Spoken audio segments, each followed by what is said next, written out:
Hey, hello, this is Madhura. Today you will learn how we can set up A3 page in PowerPoint. So let's get started. After opening PowerPoint tab, this is what we get to display.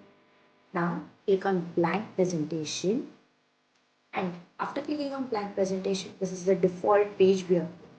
So if you want A3 size, we need to do some stuff. So let's click on design. And then on the right hand side panel, there is a slide size option.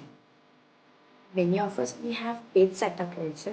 You can click on that as well. After clicking, click on custom slide size. The dialog box appears.